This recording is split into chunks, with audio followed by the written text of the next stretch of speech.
తెలంగాణ గుడి బిడ్డ నిన్ను మరువబోదు ఈ గడ్డ ఎక్కిన గడతవు నువ్వు ఎంత దొక్కితే మనం ఎమ్మెల్యేగా తెలుసుకున్న తర్వాత కూడా ఎన్నిసార్లు కడతలు అదేవిధంగా నాయకుడి కొన్ని వేల మందికి ఉద్యోగాలు వచ్చాయి కదా.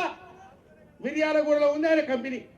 ఇవాళ ఎందుకు ప్రభుత్వాన్ని నిలదీయడానికి ఈ బడ్జెట్ ముందర వచ్చినామంటే రేపు 4వ బడ్జెట్ ప్రవేశపెట్టబోతున్నాడు.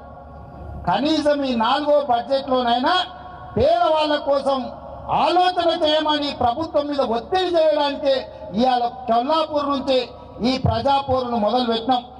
ఇవాళ ఈ ప్రజాపోరులో ప్రభుత్వానికి విజ్ఞప్తి చేస్తున్నాం, ప్రభుత్వాన్ని డిమాండ్ చేస్తున్నాం. ప్రతి పేదవాడికి నువ్వు కట్టిస్తానే డబుల్ బెడ్రూమ్ ఇల్లు కట్టించాలంటే 17,000 కోట్ల రూపాయలు అయితే తక్షణమే ప్రతి పేదవాడికి 17,000 కోట్ల రూపాయలు విడుదల చేయాలి. దళితులందరికీ భూములు కొనాలంటే 20,000 కోట్ల రూపాయలు అయితే దాదాపుగా దళిత గిరిజనుల కోసం 20,000 కోట్ల రూపాయలు ఈ బడ్జెట్ లో పెట్టాలి.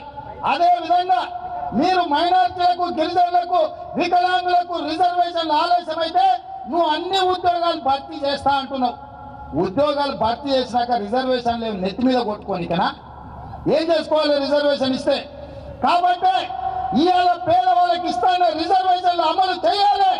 1,20,000 ఖాళీలు ఏవైతే ఉద్యోగాలు ఉన్నాయో తక్షణమే భర్తీ చేయాలని చెప్పి ఇవాళ ప్రభుత్వాన్ని డిమాండ్ చేయడానికి ఈ ప్రజాపోరును మొదలు పెట్టినాం. ఇవాళ ఈ ప్రభుత్వం మీద పోరాటం చేయాల్సిన అవసరం ఉన్నది. పేదవాడికి ఎప్పుడు ఏ కష్టం వచ్చినా, పేదవాడికి ఎప్పుడు ఏ ఇబ్బంది వచ్చినా పేదవాడి పక్కన నిలబడి ప్రభుత్వాల మీద పోరాటం చేయడానికి అన్న పెట్టిన పార్టీ తెలుగుదేశం పార్టీ. బడుగు బలైన దళిత గిరిజన మైనార్టీ వర్గాలకు అండగా ఉండడానికి తెలుగుదేశం పార్టీ ఉంది. పసుపు పచ్చ జెండా పేదోడికి అండ. పేదవాడి కోసం గుండెలు చీల్చుకోనైనా తల తెగిపడ్డా కూడా పేదవాడి తరఫున పోరాటం చేయడానికి తెలుగుదేశం పార్టీ సమాయత్తమైతుంటే ఓ తలమాసిన పత్రికోడు టీఆర్ఎస్ తోని పొత్తని రాసిండు.